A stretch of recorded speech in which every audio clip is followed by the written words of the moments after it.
Hello दोस्तों, IAS मार्गदर्शक channel पर आपका स्वागत है। मैं हूं स्वदीप। यूपीएससी आईएएस परीक्षा 2021 के लिए टेस्ट सीरीज चल रही है। आज हम दूसरा टेस्ट लगाने वाले हैं। आप लोग ये जो थंबनेल पर जो देख रहे हैं क्वेश्चन, इसका आंसर मुझे कमेंट बॉक्स में दीजिए। तो चलिए टेस्ट स्टार्ट करते हैं। तो पहला क्वेश्चन है, इसको मैं पढ़ता चलूँगा। पढ़ने के बाद आपको 4 से 5 सेकंड का टाइम रहेगा। आप उसमें अपना आंसर कमेंट बॉक्स में डालिए, ठीक है। तो ध्यान से मेरे साथ साथ पढ़ते चलना, और पढ़ने के बाद आप इसका आंसर कमेंट बॉक्स में ज़रूर करना। तो पहला क्वेश्चन है, निम्नलिखित में से किन किन खोजों और आविष्कारों के लिए 2019 में भौतिकी का नोबेल पुरस्कार प्रदान किया गया था। तो पहला कथन है कि भौतिक ब्रह्मांड विज्ञान में सैद्धांतिक खोजों के लिए।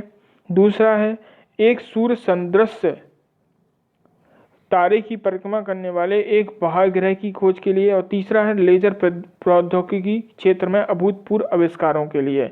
तो निम्नलिखित कूटों में से कौन कौन सही है, ये उत्तर चुनना है। तो 1 और 2 सही हैं, केवल 3 सही हैं, 2 और 3 सही हैं, और 1, 2, 3 या तीनों सही हैं।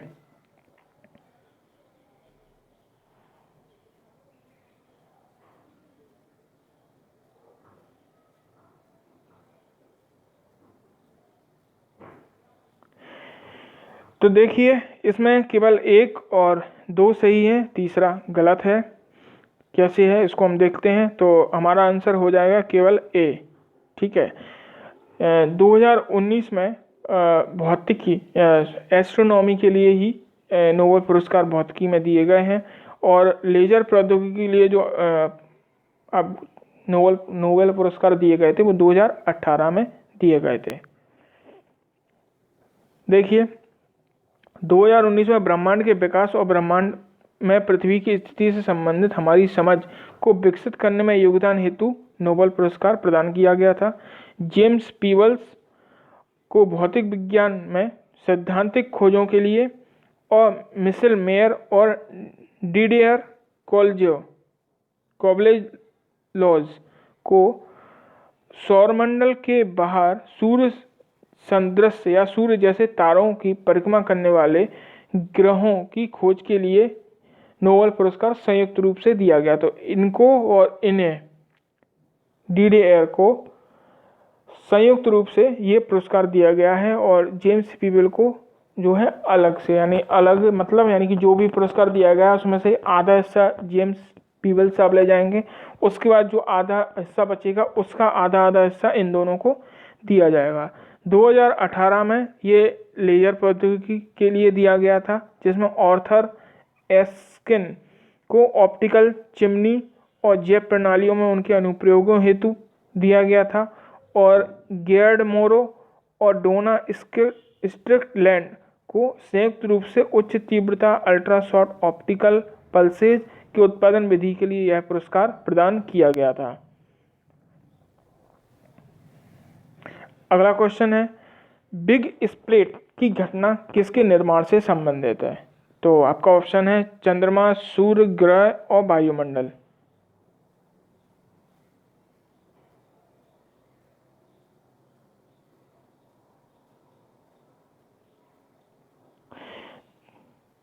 तो देखिए, ये बिग स्प्लिट की जो घटना है वो चंद्रमा के निर्माण से संबंधित है।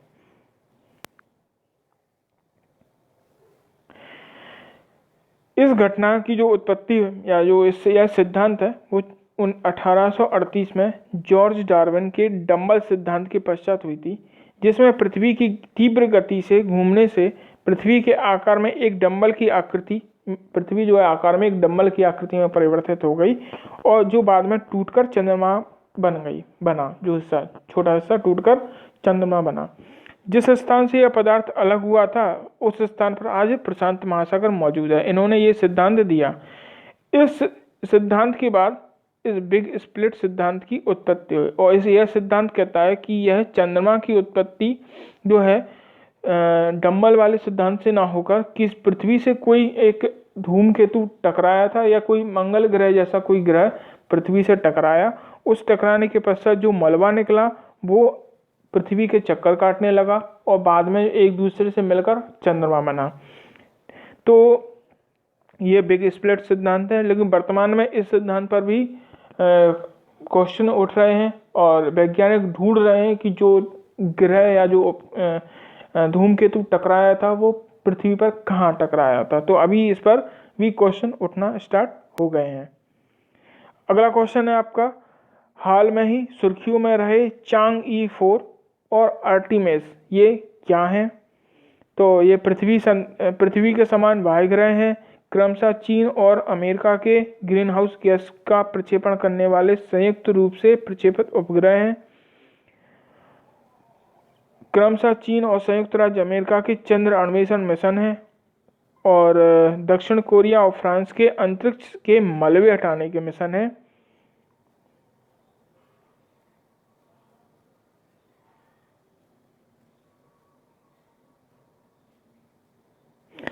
तो देखिए, चांग-ई 4 और आर्टेमिस जो हैं ये चीन के और अमेरिका के चंद्रयान या चंद्र अन्वेषण मिशन है।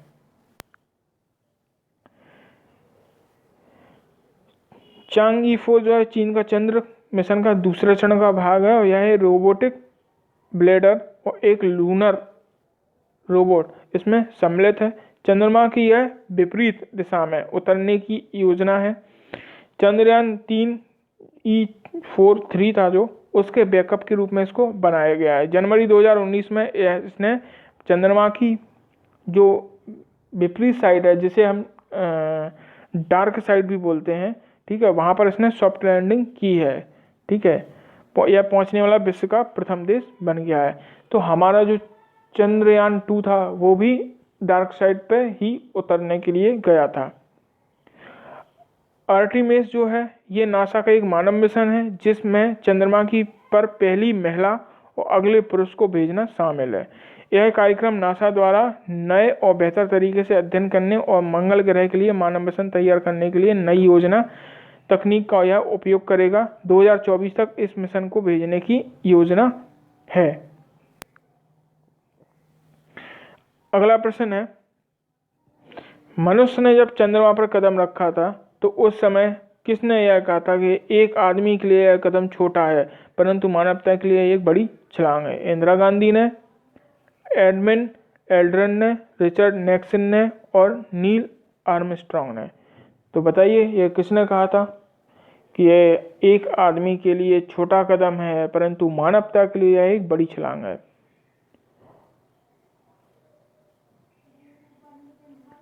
तो ये कहा था नील आर्मस्ट्रॉन्ग ने, जब इन्होंने 20 जुलाई को इन्होंने जब चंद्रमा पर पहला कदम रखा था। ठीक है, तो ये देखिए ये है नील आर्मस्ट्रॉन्ग और इन्होंने ही इस पर पहला कदम रखा था। इन्होंने ही कहा था 20 जुलाई 1969 को। ठीक है, और ये अपोलो 11 रॉकेट के माध्यम से चंद्रमा की सतह पर पहुंचने वाले विश्व के पहले व्यक्ति थे। अगला क्वेश्चन है, पूर्व सूर्य ग्रहण केवल सीमित क्षेत्र में ही दिखाई पड़ता है, क्यों दिखाई देता है ये सीमित क्षेत्र में? पृथ्वी के अनुप्रस्थ परिच्छेद की तुलना में पृथ्वी पर पड़ने वाली छाया का आकार छोटा होता है। पृथ्वी की सतह समान नहीं है बल्कि उसमें आभार और अवनमन है। पृथ्वी के चारों ओर पृथ्वी के चारों ओर चंद्रमा का प्रक्षेप पथ पूर्ण वृत्ताकार नहीं है। सूर्य के चारों ओर पृथ्वी का और पृथ्वी के चारों ओर चंद्रमा का जो परिक्रमा पथ है या प्रक्षेप पथ है वो वृत्ताकार नहीं है। और वायुमंडलीय जो है अपवर्तन के कारण सूर्य की किरणें चंद्र छाया के अधिकांश परिधीय क्षेत्रों तक पहुंच सकती है। तो बताइए इसमें ये हमें कि सूर्य ग्रहण जो है वो केवल सीमित क्षेत्र में ही क्यों दिखाई देता है?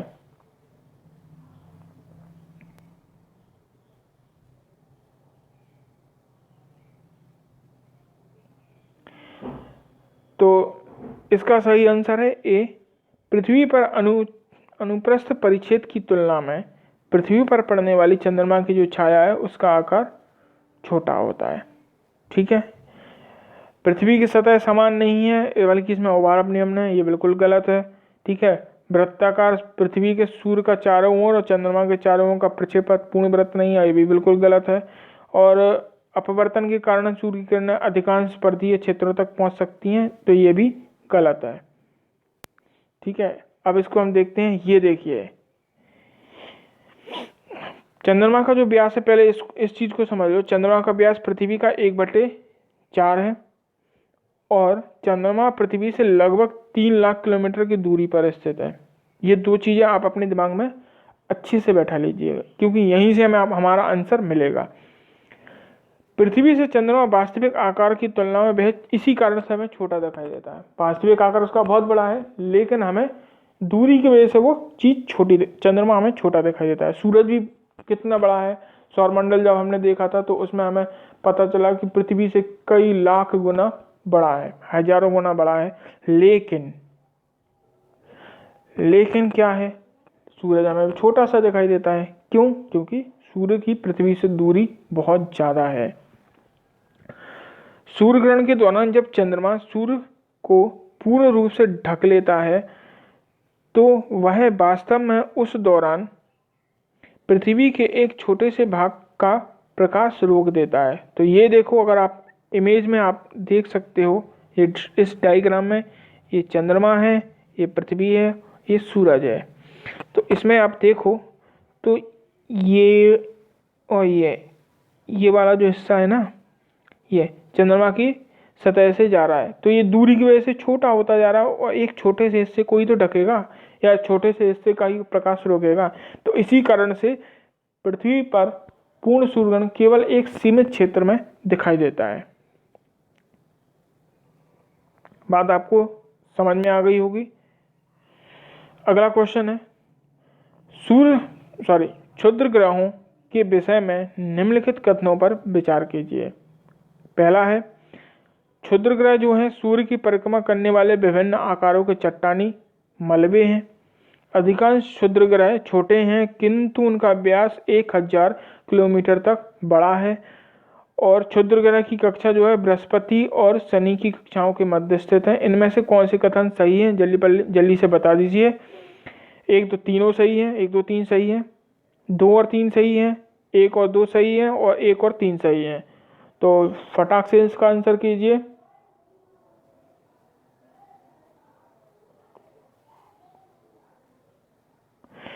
देखिए इसका आंसर है सी, 1 और 2 सही है। यहाँ से आपको देखो, इसको हम छाँटाबीनी भी कर लेते हैं। मैं छाँटाबीनी मुझे कहना बहुत अच्छा लगता है, छाँटाबीनी करना। ठीक है, तो हम छानबीन कर लेते हैं या छाँटाबीनी कर लेते हैं। तो इसमें देखो, पहला कथन नंबर 3 है, क्षुद्र ग्रह जो है हमें सबको पता है कि बृहस्पति से शनि के बीच में नहीं है, बृहस्पति और मंगल के बीच में है। ठीक है, तो 3 जिससे इसमें 3 है उनको हटा दो। ये देखो कौन बचा, सी, तो हमारा उत्तर सी हो जाएगा। ये देखो क्षुद्र ग्रह हैं।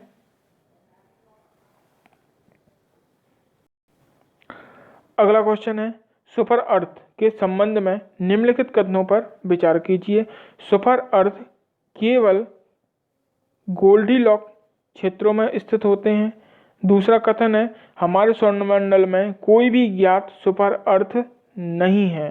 तो उपरोक्त में से कौन सा कथन सही है ये बताना है। केवल 1, केवल 2, 1 और 2, और ना तो 1 है और ना 2 है। तो 5 सेकंड का टाइम है, आप इसमें अपना आंसर कमेंट बॉक्स में डालिए।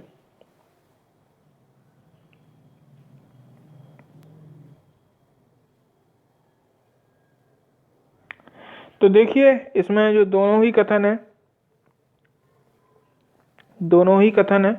ये दोनों ही गलत हैं। कोई भी इनमें से सही नहीं है, तो हमारा आंसर इसमें डी होगा। कैसे होगा? सबसे पहले सुपर अर्थ जो है वो केवल गोल्डीलॉक जोन में ही स्थित हो, ये जरूरी नहीं है। और हमारे सौरमंडल में अभी तक ऐसा कोई भी सुपर अर्थ खोजा नहीं गया है। अब यहाँ पर कुछ शब्दावली हैं जो आप समझ लीजिए। ये देखिए यहाँ पे पूरी व्याख्या मैंने दी हुई है, इसको आप पढ़ लीजिएगा, मैं शॉर्ट में आपको बता देता हूँ। तो ये देखिए सुपर अर्थ जो है वो केवल ग्रह के द्रव्यमान को संदर्भित करता है, वो ये नहीं बताता कि ये निवास योग्य क्षेत्र में स्थित है अथवा नहीं है।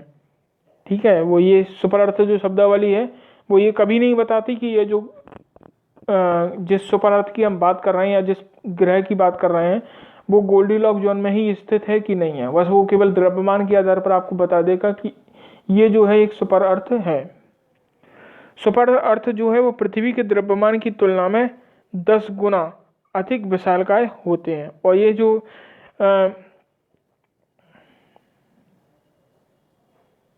ठीक है विशालकाय हो सकते हैं, और ये द्रव्यमान से क्रमशः 14.5 गुना और 14 गुना अधिक होता है इनका जो द्रव्यमान है। द्रव्यमान इनका 14.5 गुना और 17 गुना अधिक हो सकता है। ठीक,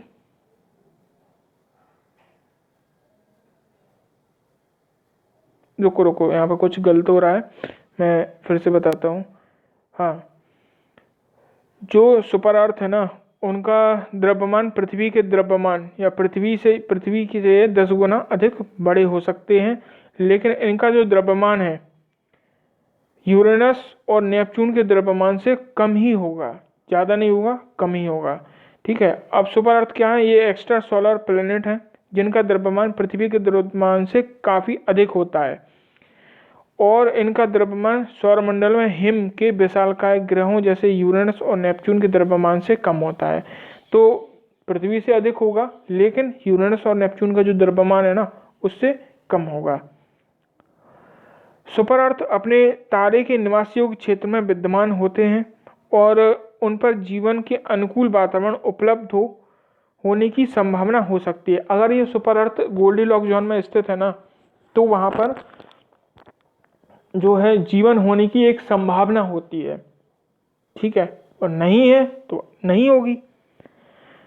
अब जो गोल्डीलॉक जोन है उसको समझ लेते हैं। गोल्डीलॉक जोन जो है वो ऐसे क्षेत्र होते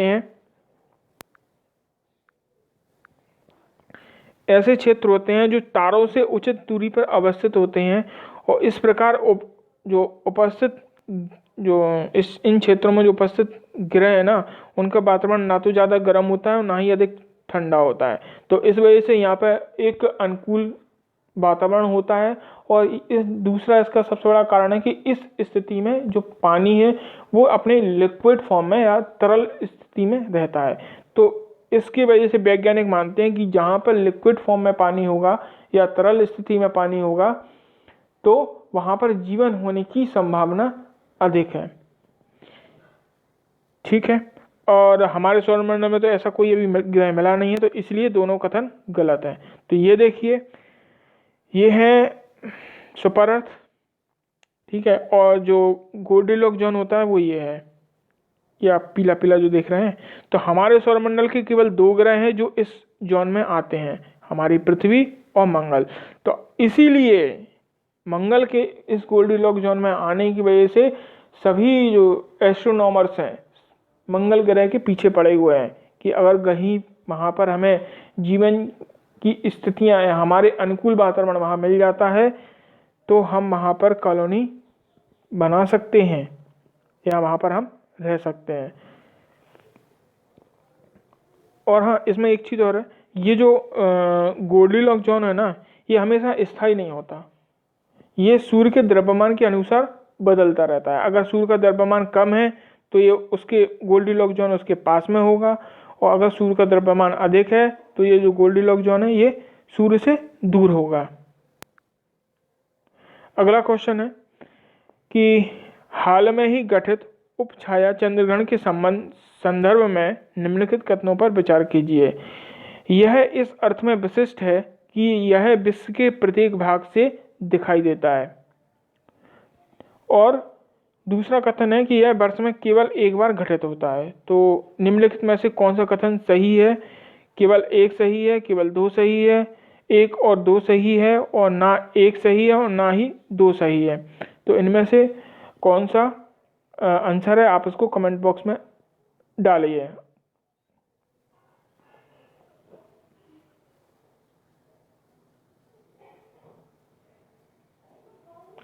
देखिए इसमें से दोनों ही कथन जो हैं वो गलत हैं। इसका आंसर डी है, क्योंकि जो उपछाया चंद्रमा है ना वो विश्व के प्रत्येक भाग से नहीं दिखाई देता। सीधी सी बात है, चंद्रग्रहण होगा तो पृथ्वी गोल है, किसी चंद्रमा किसी एक ही साइड तो होगा, तो दूसरी साइड तो दिखाई नहीं देगा, तो ये तो गलत है। ठीक। और वर्ष में प्रत्येक बार केवल एक बार घटित होता है तो ये जरूरी नहीं है, क्योंकि इसी साल फिर से दोबारा चंद्रग्रहण होने वाला है।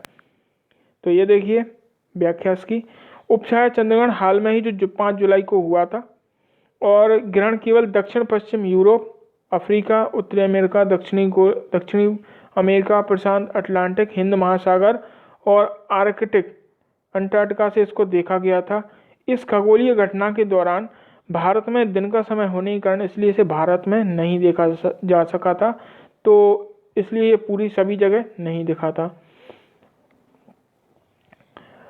यह जो है एक से अधिक बार घटित हो सकता है। आगामी जो उपछाया चंद्रग्रहण है वो 29 और 30 नवंबर की रात को घटित होगा, तो इसलिए केवल वर्ष में एक बार नहीं होता, दो बार हो सकता है, तो इसलिए ये वाला कथन भी गलत है।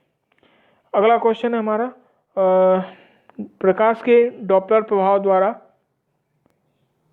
क्या किया जाता है? पृथ्वी के घूर्णन गति की घूर्णन गति को मापा जाता है या गणना की जाती है, भूकंप की तीव्रता को मापा जाता है, उपग्रह की परिक्रमण गति को मापा जाता है, या आकाशगंगा और तारों की गति को मापा जाता है।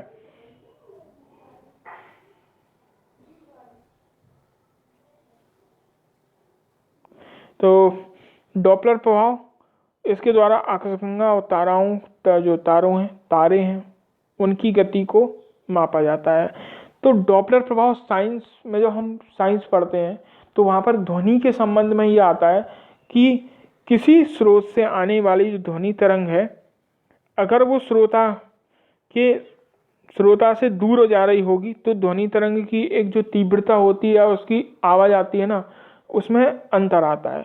स्रोत अगर दूर जा रहा है और अगर श्रोता के पास में आ रहा है तो ध्वनि की तीव्रता तीव्र होती जाती है, और जो ध्वनि सुनाई देती है वो कुछ अलग तरीके की होती है। यानी कि इसको हम कैसे समझ सकते हैं, स्टेशन पे हम खड़े हुए हैं, अगर कोई ट्रेन तेजी से पास हो रही है तो धीरे धीरे करके ध्वनि की जो हॉर्न, ट्रेन का जो हॉर्न है वो हमें तेज सुनाई देने लगता है, और अगर यही ध्वनि और जब ट्रेन निकल जाती है तो धीरे धीरे ध्वनि की तीव्रता कम होती जाती है और जो हॉर्न है वो हमें कम सुनाई देने लगता है। लेकिन अगर मैं इस चीज़ को आपको बताऊं कि स्टेशन में हम खड़े हुए हैं और जो ध्वनि की तीव्रता है या ध्वनि हमें जो सुनाई दे रही है उसके सुनाई देने में भी हमें अंतर होता है। अगर कोई ट्रेन आ रही है तो उसकी जो हॉर्न सुनाई दे रहा है वो अलग तरीके से सुनाई देगा, और दूर जा रही है तो वो एक अलग तरीके से सुनाई देगा। तो ठीक इसी सिद्धांत को हम प्रकाश के लिए यूज करते हैं। तो इसके माध्यम से हम तारों और आकाशगंगाओं की जो दूरी है या उसको निकालते हैं। देखिए तरंग दैर्ध्य में प्रक्षेप आभासी परिवर्तन के आधार को डॉपलर प्रभाव कहते हैं। इस प्रभाव के माध्यम से तारों और आकाशगंगाओं की गति का अनुमान लगाया जा सकता है। अगर जो तारे आकाशगंगाओं से जो आने वाला प्रकाश है उसका हम स्पेक्ट्रम निकालते हैं, हाइड्रोजन, हीलियम, सोडियम आदि तत्वों के स्पेक्ट्रम की रेखाएं इसमें पाई जाती हैं, जिनके आधार पर हम किसी तारे एवं गैलेक्सी की गति का अनुमान लगाते हैं। यदि कोई तारा पृथ्वी से दूर जा रहा है तो इसका स्पेक्ट्रम होगा, ठीक है, और विस्थापित झुका होगा, यानी विस्थापित होना, उस ओर झुकाएगा, तो इसे हम रेड शिफ्ट कहते हैं। और अगर कोई पृथ्वी की ओर आ रहा है और उसका प्रकाश जो है बैगनी वर्ण की ओर झुका होगा, ठीक है। ये जो सिद्धांत है ना, ये जो प्रकाश का जो डॉपलर प्रभाव है प्रकाश का, ये बिग बैंग थ्योरी को और ब्रह्मांड के प्रसार को सिद्ध करता है कि ब्रह्मांड अभी भी फैल रहा है। लास्ट क्वेश्चन है, देखते हैं। हाल में ही विभिन्न भागों में धूमकेतु नियोबाइज देखा गया, अतः धूमकेतुओं के संदर्भ में निम्नलिखित कथनों में से कौन सा सही नहीं है। यह सूर्य की परिक्रमा करने वाले बर्फ और चट्टान धूल से निर्मित पिंड हैं। इनकी कक्षा ग्रहों की कक्षाओं को प्रतिच्छेद करती है। यह सदैव ही सूर्य के समान दिशा में सूर्य की परिक्रमा करते हैं और इनकी पूंछ जो सदैव है सूर्य के विपरीत दिशा में, ये सदैव है, पूंछ सदैव सूर्य के विपरीत दिशा में होती है। तो इसमें से कौन सा कथन या कौन सा स्टेटमेंट गलत है, बताइए।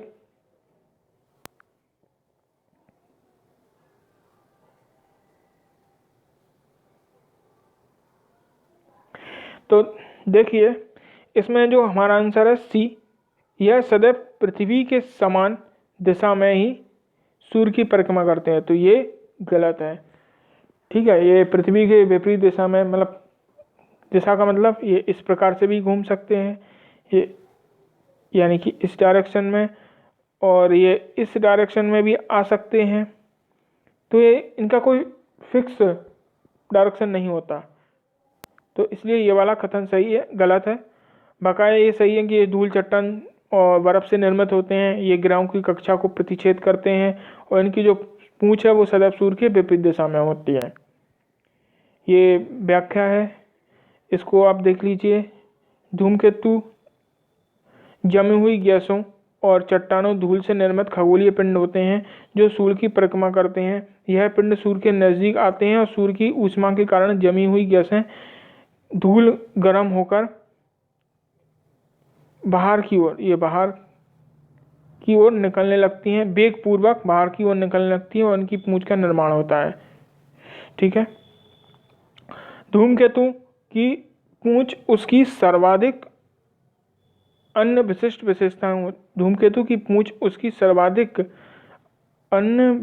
विशेषताएं होती हैं जो सदैव सूर्य के विपरीत दिशा में, विदिशा नहीं है, विपरीत दिशा में होती है, चाहे धूमकेतु किसी भी दिशा में गतिशील हो। इसका कारण यह है कि पूंछ का जो निर्माण स्वरूप, ये व्याख्या में कुछ गड़बड़ है, इसको मैं आपको सही करके बाद में बताऊंगा। ठीक है, तो हमारा जो क्वेश्चन था वो,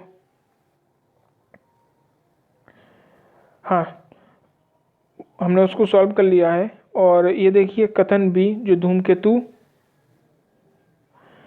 धूमकेतु अन्य ग्रहों की कक्षा को प्रतिच्छेद करती है, तो सी क्यों गलत है। सभी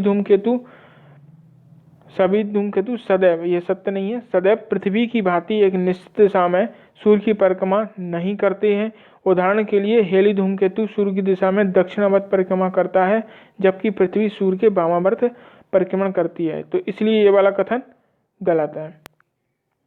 तो